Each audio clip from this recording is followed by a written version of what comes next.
Hello everyone, मेरे channel में आप सबका स्वागत है। मेरा नाम है Mrinalini.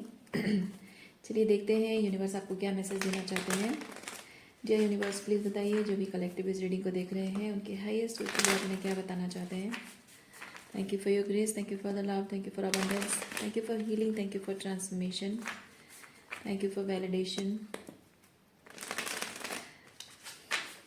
Thank you for protection. जय universe, thank you for guidance, thank you for clarity. Okay, readings general reading है तो जितना रेजोनेट करता है उतना ही लीजिए, जेंडर स्पेसिफिक नहीं है। सो अकॉर्डिंगली रीडिंग आपको जैसे रेजोनेट करता है अकॉर्डिंगली आप रोल रिवर्स कर सकते हैं और जेंडर स्विच भी कर सकते हैं रीडिंग का। Okay. चलिए देखते हैं उल्टा। अच्छा, four of cups,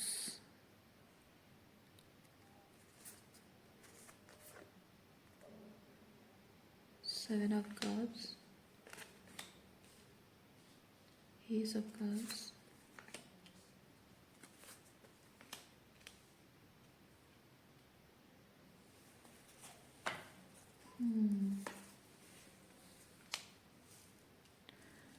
romantic relationship को लेकर रीडिंग शायद हो सकती है। तो जहाँ बात है प्यार की, हमेशा डिसअपॉइंटेड रहे हो, आपको कभी भी ट्रू लव नहीं मिला है। हो सकता है आप ऑलरेडी पास्ट में मल्टीपल रिलेशनशिप एक्सपीरियंस कर चुके हो और हर एक रिलेशनशिप का टावर फॉल होता रहा है और आपको समझ में नहीं आता है। क्लैरिटी पाने की कोशिश कर रहे हैं कि क्यों ऐसा होता है। अगर मल्टीपल रिलेशनशिप नहीं है तो हो सकता है किसी एक पर्सन के साथ रिलेशनशिप में थोड़ा सा ऑन एंड ऑफ होता रहता है। कभी रिकनसाइल हो गया, फिर कभी ब्रेकअप हो गया, फिर रिकनसाइल हो गया, फिर री ब्रेकअप हो गया। इस तरह से शायद आपका किसी एक पर्सन के साथ चलता है या फिर मल्टीपल रिलेशनशिप अलग अलग टाइम पे, जैसे आपको रेजोनेट करता है। ओके,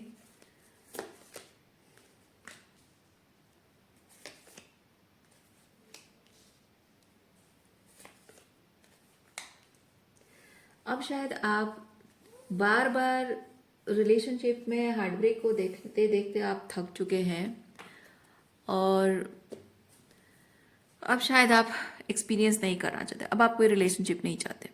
या फिर अगर किसी एक पर्सन के साथ आपका रिलेशनशिप बार बार रिपीटेड साइकिल्स चलते रहे हैं तो अब आप कह रहे हो कि नहीं, अब मुझे रिलेशनशिप ही नहीं चाहिए, ये बंदा तो नहीं चाहिए, कोई और रिलेशनशिप भी मुझे नहीं चाहिए।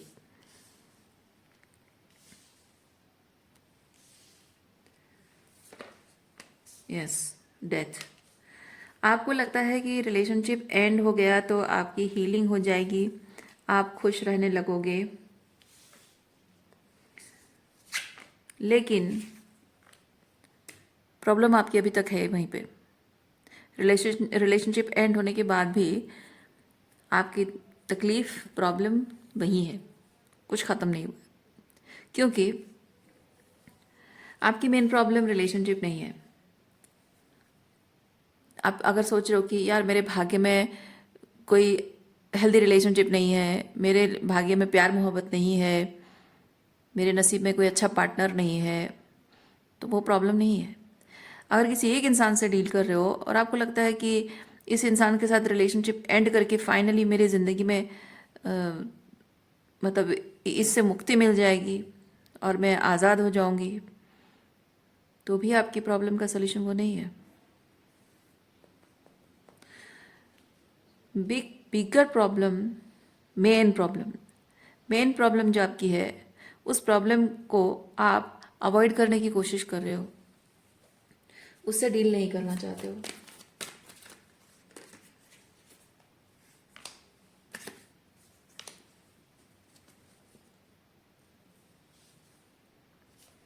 मेन प्रॉब्लम आपकी जो है ये है कि आप शायद बचपन से आपके पेरेंट्स आपके प्रति इमोशनली कोल्ड रहे हैं। ओके, रिलेशनशिप्स में आपके प्रति इमोशनली कोल्ड रहना और अपनी बातों से आपको हर्ट भी करना, आप जजमेंट पास करना, क्रिटिसाइज करना, आप रिलेशनशिप के वर्दी नहीं हो, आपकी वैल्यू आपको प्रूव करनी पड़ेगी, आपको उनका प्यार अर्न करना पड़ेगा, अपनी वर्थ प्रूव करनी पड़ेगी अपनी वर्थ प्रूव करनी पड़ेगी। शायद दूसरों से कंपटीशन भी करना पड़ेगा, जैसे आपके भाई बहन है, माँ बाप का प्यार पाने के लिए भाई बहनों से कंपटीशन करना पड़ेगा कि उनसे और ज़्यादा अच्छे से आप परफॉर्म करो अपने माँ बाप के लिए। ये सब चीज़ें रोमांटिक रिलेशनशिप में भी होता रहा होगा।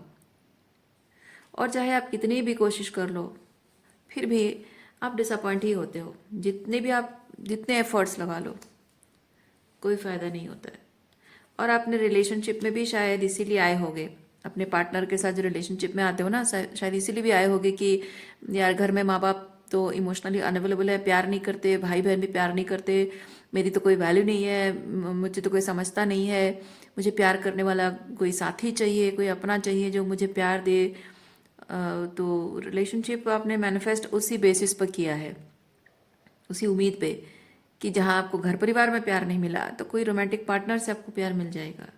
और इसका मतलब ये है कि आप रिलेशनशिप मैनिफेस्ट इसलिए नहीं कर रहे हो क्योंकि आपको एक हेल्दी रिलेशनशिप चाहिए, आप इसलिए मैनिफेस्ट कर रहे हो क्योंकि जो इमोशनल अनअवेलेबिलिटी आपके परिवार में है उसकी वजह से जो एम्प्टीनेस है, जो ऊंड्स है ना, एम्प्टीनेस को भरना चाहते हो, जो ऊंड्स है उसे हील करना चाहते हो। तो जब आप एक पार्टनर को मैनिफेस्ट कर रहे हो वो एग्जैक्टली वही चीज़ कर रहा है जो आपके पेरेंट्स ने आपके साथ किया है।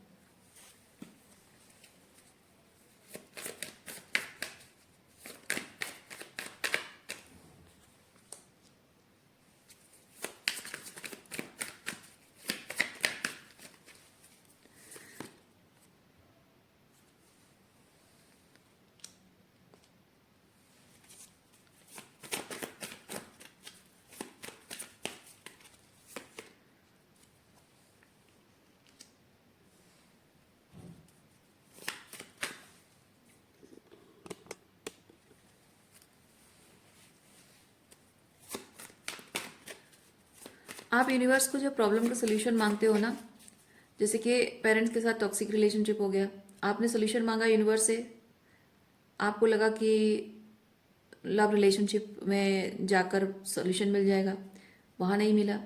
एक रिलेशनशिप एंड हुआ, दूसरे रिलेशनशिप में गए, उसमें भी नहीं हुआ। तो अल्टीमेटली ये चीज़ हो रहा है कि आप जो सोल्यूशन मांग रहे हो, यूनिवर्स आपको ये नहीं बता रहा है, बहुत मतलब स्टार्टिंग में यूनिवर्स आपको ये नहीं बता रहा है कि आपकी प्रॉब्लम ये नहीं कुछ और है, क्योंकि आप वो सुनने को तैयार नहीं हो। ठीक है, पहले आपने जो सोल्यूशन मांगा यूनिवर्स ने सोल्यूशन दिया कि एक रिलेशनशिप टूट गया, बस खत्म, दूसरा पर्सन आपके लाइफ में लाकर खड़ा कर दिया। उस दूसरे इंसान ने भी शायद बहुत कुछ ऐसा किया जो कि आपको नहीं पसंद है। तो छोटी प्रॉब्लम और छोटी सुपरफिशियल कहेंगे, जो छोटी प्रॉब्लम है ना, ये छोटी प्रॉब्लम है। ठीक है, ये छोटी प्रॉब्लम है रिलेशनशिप को लेकर, और ये मेन प्रॉब्लम नहीं है, सुसाइड प्रॉब्लम है ये।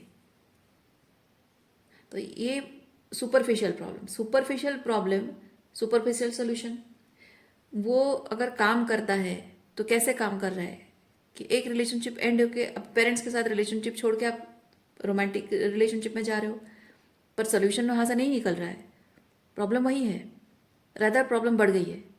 जितनी टॉक्सिसिटी आपके पेरेंट्स ने की है उससे कई गुना ज़्यादा आपका पार्टनर करेगा। वो रिलेशनशिप एंड हो गया, दूसरे रिलेशनशिप जाओगे, वो और ज़्यादा टॉक्सिसिटी फैलाएगा।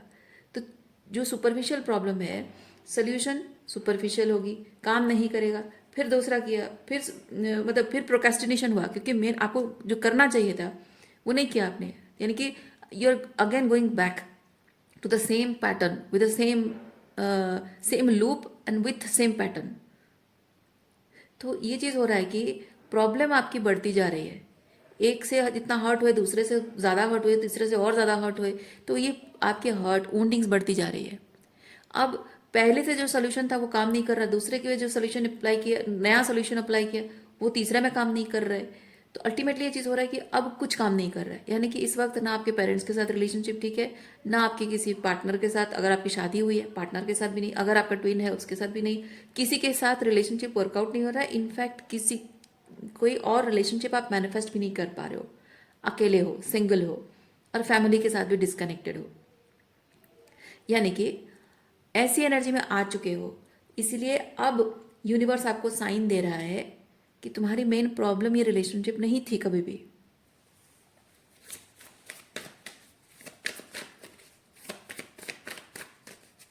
इंसान जब सुनने के लिए तैयार नहीं होता ना, तो यूनिवर्स उसको वैसा नहीं बताता है। जो सुनने के लिए रेडी होता है यूनिवर्स वहां तक साइन देता है। जब आप असल बात सुनने को तैयार होगे तब असल बात आपको बताई जाएगी। ओके, तो अब आप ये पेज ऑफ वॉन्ड्स की एनर्जी में नहीं है, ये है, ये टेम्पररी सोल्यूशन है, ये परमानेंट सोल्यूशन है। तो आप टेम्पररी सोल्यूशन पर आप अब नहीं, अब आप रेडी हो गए हैं। तो परमानेंट सोल्यूशन के लिए आपको दिखाया जा रहा है कि उसकी जो प्रॉब्लम है, प्रॉब्लम को जड़ से समझो और उसे लेट गो करो।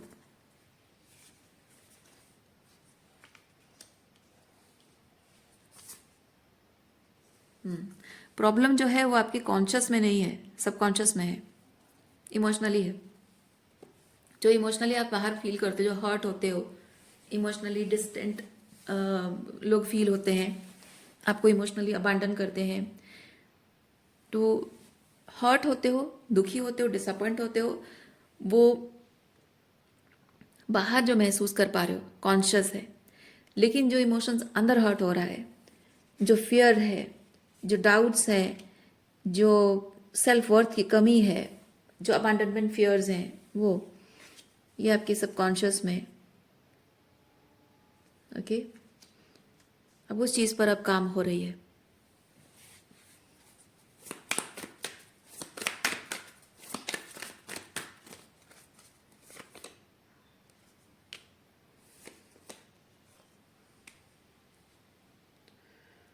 Seven of Pentacles and Three of Cups. Empress.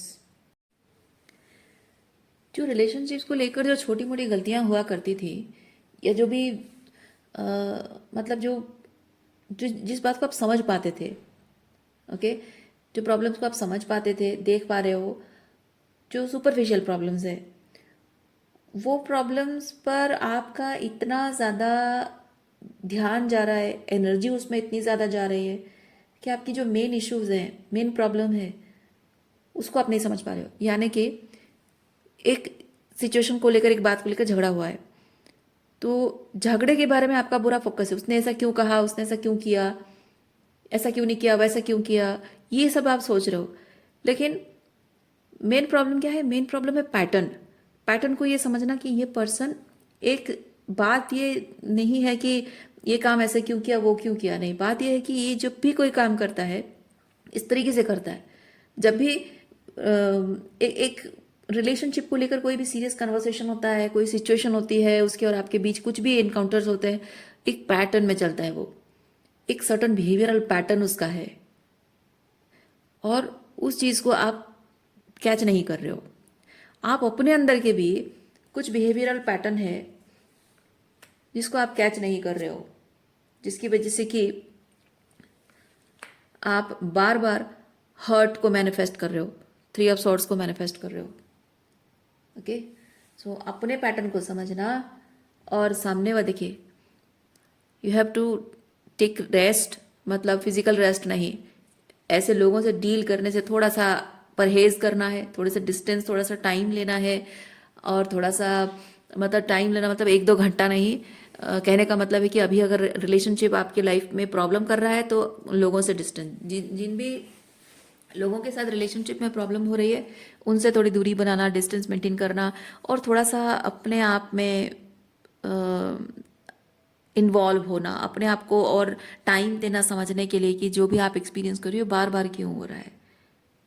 Okay, जैसे कि हम कोई काम करके थक जाते हैं, रेस्ट लेते हैं ना, ये वैसा है। इमोशनली आप थक चुके हो तो आपको हड़बड़ी मचा के आपको नेक्स्ट रिलेशनशिप में जाने की जल्दी नहीं मचानी चाहिए। आपको, आप रेडी नहीं हो, आप थके हुए हो, आप हर्ट हो, आप वुंडेड हो, आप ब्रोकन हो, तो यू हैव टू फिक्स तो नहीं कहेंगे, you have to heal your self.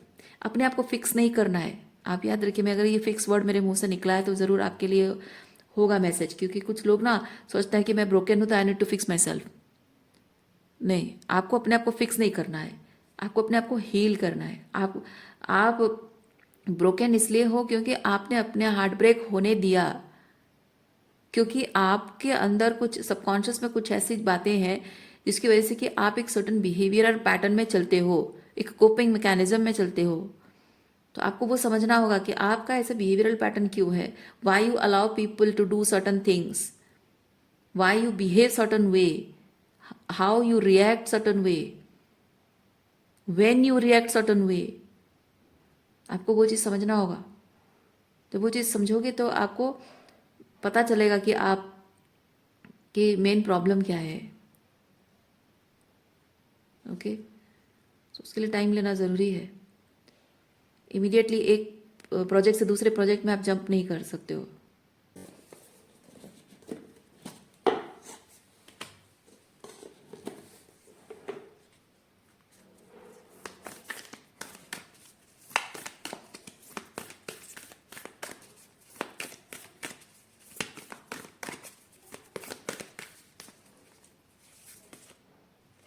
देखिए, आपके अंदर अबांडनमेंट फियर है, अबांडनमेंट का पेन है। बचपन से आपके पेरेंट्स ने आपको इमोशनली अबांडन किया है। आप जब भी अपने ऑथेंटिक सेल्फ में रहते हो, अपनी बात कहते हो, अपने मतलब आप अपने ऑथेंटिक सेल्फ में जब रहते हो तो लोगों को उनके जो डिस्टॉर्शन है ना उसको पॉइंट आउट कर देते हो। जो इंसान ऑथेंटिक नहीं होता है तो वो खुद ही डिस्टॉर्शन में रहता है, तो दूसरों को उनका डिस्टॉर्शन शो करके वो अपने आप को एक्सपोज नहीं करना चाहता है।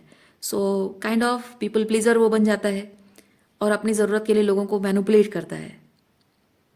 ठीक है, सो आप जब खुद ऑथेंटिक सेल्फ में हो तो आप इन लोगों को उनका डिस्टॉर्शन दिखा पा रहे हो, आपको डर भी नहीं लगता है। जब आप डिस्टॉर्शन दिखा रहे हो तो ये लोग कहते होंगे कि तुम अच्छे बच्चे नहीं हो, मतलब आपको डिवैल्यू करते होंगे, आपको आपको फील कराते होंगे कि you are not worth it, you don't deserve the love. So आपको उनका प्यार पाने के लिए अर्न करना पड़ेगा, मेहनत करना पड़ेगा, अपने भाई बहनों की तरह आपको बनना पड़ेगा। हो सकता है आपके भाई बहन ऐसे ही सर्वाइवर मोड में चल रहे हो, आपकी तरह ऑथेंटिक सेल्फ नहीं है, उनको लगता हो कि छोड़ो यार क्या फर्क पड़ता, कोई ऑथेंटिक नहीं है, जैसा है अपने फ़ायदे से मतलब है। पर आप वैसे नहीं हो, अपने भाई बहनों की तरह नहीं हो। तो आपके भाई बहनों को बहुत आराम से अपने पेरेंट्स के साथ अच्छे से चल रहा है, जैसे आपके पेरेंट्स चाहते हैं भाई बहन भी उसी हिसाब से चल रहे हैं। उनको अपने मतलब से है, अपने स्वार्थ साधन से है, लेकिन वो रिलेशनशिप पे अपनी ज़रूरतों के लिए शायद रहते होंगे। लेकिन आप रिलेशनशिप, आपके जो पेरेंट्स के साथ रिलेशनशिप, उसमें वो बॉन्डिंग चाहते हो, वो डेप्थ चाहते हो, वो इमोशनल इंटीमेसी चाहते हो जो आपको नहीं मिली है। ठीक है, इसीलिए बचपन से आप ऑर्फन की तरह फील करते रहे हो। तो अब जब आप उस ऑर्फन वाली एनर्जी को हील नहीं कर रहे हो, क्योंकि ये देखिए सांप लपेटा हुआ है, यानी कि ये ऐसे लूप में आपको बांधा हुआ है। सांप कैसे अपने शिकार को कैसे ऐसे जकड़ता है ना, लूप क्रिएट करके अपनी कुंडली में कैसे बांधता है उसको, उसका दम घुटने की कोशिश करता है, वो बेहोशी बेहोशी की हालत में आ जाता है वो एनिमल, और फिर उसके बाद दम घुट के उसको मार देता है और उसको निकल जाता है। आपका जो ऊंड है ना, ये आपको जो अबांडनमेंट का जो ऊंड है, अगर उसको हीलिंग नहीं करोगे वो ऐसे आपको निगल रहा है। और आप इसीलिए जितना ज़्यादा आप हीलिंग को अवॉइड करोगे उतना ज़्यादा उसकी ग्रिप टाइट होती जा रही है ना। तो जैसे कि ये जो शिकार जैसे रेजिस्ट करता है, बचने की कोशिश करता है, अपने मसल टाइट करता है, तो स्नेक उसको और टाइटली पकड़ने की कोशिश करता है। तो आप भी वही रेजिस्टेंस शो कर रहे हो। तो आपको जो ये ऑर्फन वाली फीलिंग है, जकड़ के रख रही है, उससे भागने की कोशिश है। ओके, उससे भागने की कोशिश में ये आप क्या कर रहे हो, आप नेक्स्ट रिलेशनशिप, फिर नेक्स्ट, फिर नेक्स्ट, फिर नेक्स्ट जब कर रहे हो तो क्या हो रहा है, ये ऑर्फन वाली जो एनर्जी है, आपकी ग्रिप पकड़ने का मतलब क्या है कि एक ने, आपके पेरेंट्स ने आपको अबांडन किया, नेक्स्ट पार्टनर ने और ज़्यादा बुरी तरह से, और ज़्यादा बुरी तरह से, और ज़्यादा बुरी तरह से, हर एक बार नए रिलेशनशिप में जाते हो तो हर एक बार एक अलग ही लेवल पे आप अबांडनमेंट पेन को एक्सपीरियंस करते हो। सो दैट ग्रिप टाइटनिंग, तो रेजिस्टेंस नहीं। सांप से बचने का बेस्ट तरीका क्या होता है, आपको रिलैक्स होना पड़ता है, मसल रिलैक्स करना है। ऐसे मसल रिलैक्स करो जैसे कि सांप को लगे कि एक खत्म हो चुका है, इसके अंदर और कोई रेजिस्टेंस नहीं है, मतलब ये मर चुका है, तो इसके लिए और मुझे फाइट करने की ज़रूरत नहीं है। अब मैं इसको ढील छोड़ देता हूँ, आराम से बैठ के बाद में खाऊंगा। तो जैसे वो ढील छोड़ देगा, भागना है। तो ये एग्जैक्टली वही चीज़ आपको करनी है। तो ढील छोड़ने का मतलब है रेजिस्टेंस नहीं करना है। You have to sit with your fear, you have to sit with your fear. और वो आपको डर लगेगा। आप जब रिलैक्स हो जाते हो, तो एक शिकार जब रिलैक्स हो जाता है उसको डर तो लगेगा ही कि मैं अगर रिलैक्स हो जाऊं ये और जोर पकड़ लेगा और मुझे और जोर से बांध देगा, और मतलब और बचने का कोई रास्ता नहीं है। लेकिन ये यहाँ पे ऐसे ही, ये सांप ऐसे ही नहीं है यहाँ पे, इस पिक्चर में डिपिक्शन में ऐसे ही नहीं है। और भगवान ने बनाया ही ऐसा है। भगवान ने ऐसे ही बनाया। हर किसी इंसान को एक पावर दी है तो उसको एक कमजोरी भी दी है। अगर आपको लगता है आपके अंदर एक पावर है, तो आपके अंदर लगता है आपकी कमजोरी है, तो आप ये क्यों देख रहे हो कि जिस सांप ने आपको पकड़ रखा है उसकी पावर क्या है? आप ये क्यों नहीं देख रहे हो कि उसकी कमजोरी क्या है? उसकी कमजोरी ये है कि आप ढील देते हो और वो ढीला पड़ जाता है, वो रिलैक्स हो जाता है ना। सांप को यही कमजोरी दी है भगवान ने। उसका शिकार जैसे ही रजिस्ट करना बंद करता है वो छोड़ देता है उसको। तो वो आपको ध्यान में रखना है। और जब आप पैनिक मोड में चल रहे हो, घबराहट है एकदम, अपने फियर से भागने की, अपने दर्द से भागने की कोशिश कर रहे हो, तो दिमाग काम नहीं करता है।